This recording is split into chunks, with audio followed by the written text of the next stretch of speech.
all have that one box tucked in the back of the closet or sitting in the spare room so long it's basically furniture.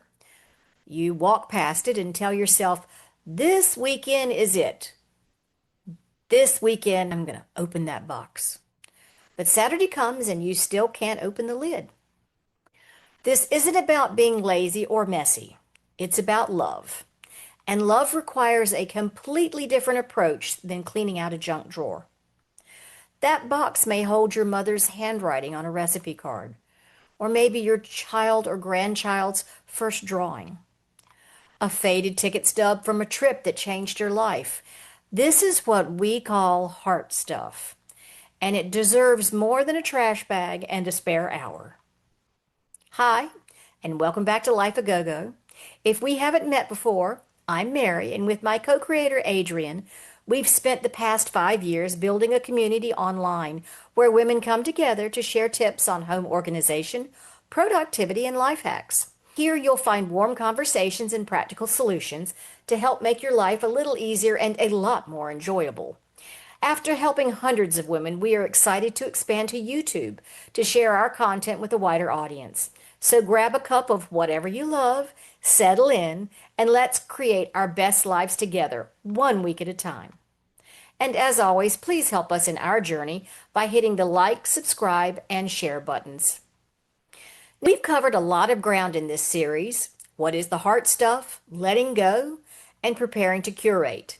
Today we're giving you a real system with actual steps to move through the emotions so you can finally clear that space. Curating your heart stuff isn't hard because you lack discipline. It's hard because these items do a completely different job than anything else in your home. A spatula has one job. A sentimental object can carry your identity, your grief, and your pride all at once. We call these emotional anchors. They feel like they actually are the person you lost or the version of you that existed 20 years ago. The fear isn't really about the object. It's the terrifying thought that releasing it means releasing the person or the memory too. Now, the goal isn't to erase your history. It's to curate it so the things you truly cherish can finally be seen. What heart stuff have you been avoiding? Just naming it is the first real step. Now let's talk about how to actually sit down and do this without emotionally shutting down halfway through the process. First, never pull out a box of sentimental items when you're exhausted, running late, or fresh off a hard conversation. These conditions lead you to either keep everything because you can't think straight, or toss things you'll regret because you just want it over. Treat this like a real appointment. Put it on your calendar and protect that time. How you work through this depends on your style, and there are several well-known methods built for exactly this kind of work. Knowing which ones fit before you even open a single box is one of the most practical decisions you can make. And realize that you can use a variety of styles throughout the whole process. You are never stuck with one way of curating your items. Now, the first method is called the happiness method. You pick up each item and ask whether it genuinely brings you some happiness. And if yes, it stays, and if not, it goes. This works well for people who trust their gut and want a clear test for every decision. But if you're in grief, almost nothing feels happy right now, and that doesn't mean it should go. Items connected to someone you recently lost can feel flat or painful when you hold them, even if they're deeply meaningful. So using happiness as the only test in those moments may lead you to release things you'll wish you still had. We also have the slow and steady method, and it's what we recommend for most sentimental work. You work through in small categories at a time. Just the holiday cards, just the baby clothes, just the holiday paraphernalia, just the concert tickets. It gives you the room to feel the emotions and memories that are going to come up. We have the 4-box method, and this is very efficient and physical. You label 4 containers: keep, donate or sell, trash, and relocate. And every item gets sorted immediately. No lingering, no piles on the floor. If you need momentum and movement, this one keeps you going. We also have the digital memory method, and that's really built for bulky items or large collections that you simply can't store. You photograph or video the item, write a caption, and then release the physical object. The memory stays, the item doesn't. And we're going to cover that more in the next section. The 50% rule helps when we're staring down a massive collection and every individual decision feels paralyzing. Things like stacks of magazines or books, mugs or collectibles. You commit up front to releasing half the total volume, so you're working towards a number instead of wrestling with every piece. Now, that said, it can backfire. If you feel decisions very deeply, hitting a number can turn mechanical and you may release things just to reach the target. If that starts happening, pause the count and go back to a different method to help you tackle the items. And then we have the functional method, and that asks, can this item come back into daily life? Instead of storing your grandmother's china in a cabinet no one opens, use it for Sunday dinners or for everyday dinners. Instead of boxing up inherited jewelry, wear it. If an item can be lived with, that's often the best way to honor it. And then we have the discharge method, and this is really quite different. Before you decide what to do with an object, you sit with it and let yourself actually remember. You feel whatever comes up, the grief, the pride, the complicated mix of both, and you let that move through you and allow the thoughts and emotions to discharge. Is what releases the guilt of letting something go. But this one isn't right for every session. If you're already worn down, then sitting fully with every single item can be exhausting and pull you into a spiral that a 15-minute session cannot hold. If you go deep and can't come back up, set the item aside and return when you have more support. None of these methods is right for every person or every category. You might use slow and steady for your mother's things, and the 50% rule for a box of old magazines. What matters is that you choose your method before you start, not in the middle of it. And you don't have to do this all at once. Work in micro sessions, focused windows of about 15 minutes, and that beats a 4-hour marathon every time. Because those marathons usually end with, at least for me, sitting in the middle of the floor, crying over a photo from 1987, and I'm just too tired to make any single good decision. Whereas short sessions keep you clear-headed and mean that you can come back tomorrow without dread. Also, before you touch a single item, get your physical space ready. You need a clear surface, good lighting, and 3 containers. They could be a box, a bag, or baskets, whatever you have, but you need 3 of them. And label them keep, release, and decide later. Keep means the item has earned its place. Release means it's leaving your home for good. And decide later is allowed, but it does come with some rules. Once the items are in the decide later box, write the date on top of the box of that particular day, and then write a date that is either 30, 60, or 90 days out. You decide. That is your revisit date. Those items in the box only get one revisit before it moves into the keep or release box. No extensions. And you need to write that date, the one that's 30, 60, or 90 days out. You need to write that in your calendar on your phone. A mental note is not going to cut it. You will not remember it. There's one more little guideline before you open that first box. Stick to one category at a time. Don't mix up going through your mother's china with your grandkids' artwork and your bag of travel souvenirs, because each category carries its own emotional weight, and those feelings bleed into each other very, very fast. And also, don't start with your hardest category. Start with something that has a little emotional distance so you can build confidence and prove to yourself that you can do this. Those harder boxes aren't going anywhere, and you'll be much better equipped to face them once you have a few wins behind you and you've really built up your curating muscles. So now you're set up with your containers. You've got your category and your 15-minute window. Now what?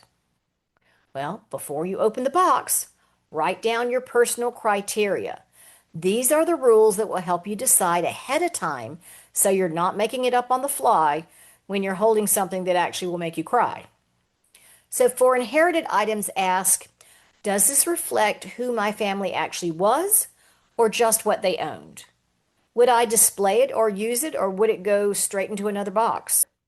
For children's, grandchildren's artwork, does this show real movement in their development, or is it one of 40 similar drawings? For travel items, does this object tell the story of the trip, or could a photo do that just as well? Write those questions down before you touch a single thing. Then for any item, ask one more. If this were gone tomorrow, would I actually go looking for it? Not just feel sad. Would I reach for it? Would I hunt for it? Now that question cuts through a whole lot of noise. And if an item goes into the keep box, you need to have a plan for it, how you're going to display it or use it or intentionally store it in like a memory box. If you can't name where it's going and why, it's not ready for your keep box just yet. Now, things in your release box, that means it's leaving your home. Donating, that is perfect for items in good condition.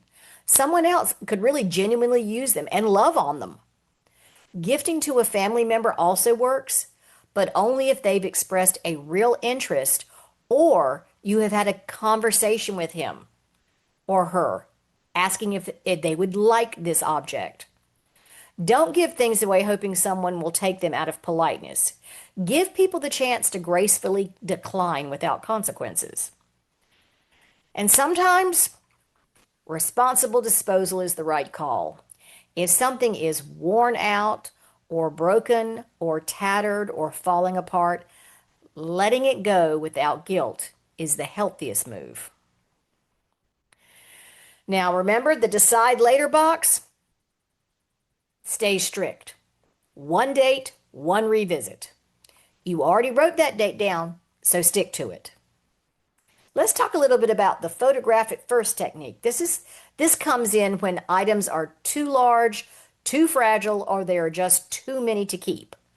Before you release something like that, take a photo, then write a caption, what it is, who it belonged to, what it meant, the little story behind it. The memory stays, but the object goes. And a few tricky categories have their own challenges. Inherited items are where guilt shows up loudest. You are allowed to release things that belong to people you loved. Keeping an object doesn't prove how much you love them, and letting it go doesn't mean you love them any less. What you carry forward is the relationship and the memory, not the physical object. Kids' artwork, grandkids' artwork, and school papers, we want to, but we cannot keep every page, and trying to usually means none of it ever gets seen. Pick the pieces that genuinely move you, really make you laugh or smile. Photograph the rest if you really want to. Put on a little caption, a little note. Your child's story will not be lost because you didn't save every crayon drawing from the first grade. And the same goes for travel items like ticket stubs, playbills, menus, programs. A loose pile in a shoebox, that doesn't honor the memory. If these things matter to you, put them in a dedicated memory box or a shadow box or frame them. If they don't matter enough for that, they probably don't need to stay in your house. And track what you finish. At the end of each micro session, write one line in your notes. What category you worked on, how many items moved on to keep or release, how you felt when you closed the box. That record becomes proof. The next time you're dreading the next session, you can flip back and see that you already did this. And here is one firm rule I really, really believe. If you pick something up and your immediate feeling is dread, pay attention to that. Dread isn't love, respect, or loyalty. It's just a weight you've been carrying, and you are allowed to put it down. You are allowed to release it. Now, here comes the real secret sauce. Most people stop the second the timer goes off, set the box down, and walk away mid-process. The mess sits on the kitchen table for about 3 days, and eventually it all gets shoved back into the closet just to clear the space. Now, we want to avoid that cycle. So when the 15 minutes are up, I want you to do 3 things before you leave the room. First, put your keep items somewhere visible and intentional right now, where they're going to go live publicly to be used and enjoyed.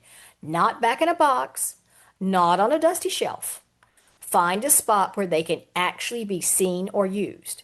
Second, move your release items out of your home within 48 hours. Not to the garage and not to the trunk of your car, but gone. Delivered to their destination.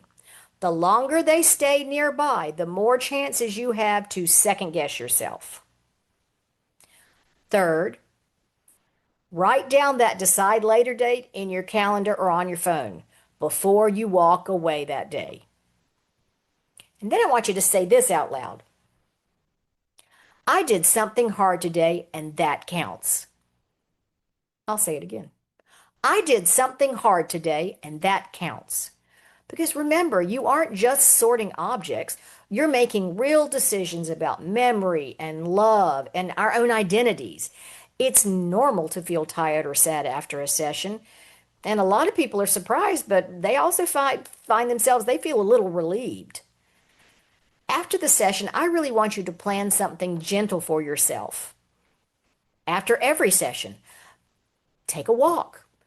Have a cup of coffee or a cup of tea. Call a friend who makes you laugh. Watch your favorite show. You earned a soft landing. Every session you finish makes the next one a little easier. Not because the items become less meaningful, but because you've proven something to yourself. You sat with hard feelings and didn't fall apart. That proof builds, and you'll bring it with you every time you sit back down. And at the end of each session, write 1 sentence about what you released and why. Not to justify the choice, but to honor the item. The things we let go of deserve a moment of respect too. So you now have a real system for moving through the heart stuff with intention instead of dread. The next step is simple. Pick a category, schedule a 15-minute session, preferably this week, and write down your criteria before you touch a single item. Now, to support your journey, we have put together a free workbook to help you work through this process. You'll find it in the link in the description box below, and I think it is a really good companion for everything we've talked about today, and I know that you'll find it useful. And if this resonated with you, please share it with someone who's been putting off their own boxes. Sometimes we just need to see someone else go first. Subscribe so you don't miss any of our videos. Our next video, we're going deeper into how to set up a memory system that keeps things you love visible and honored for years to come. We also do a monthly live session with our community, and we'd love to see you there. But until then, this is Life a Go-Go. Cheers.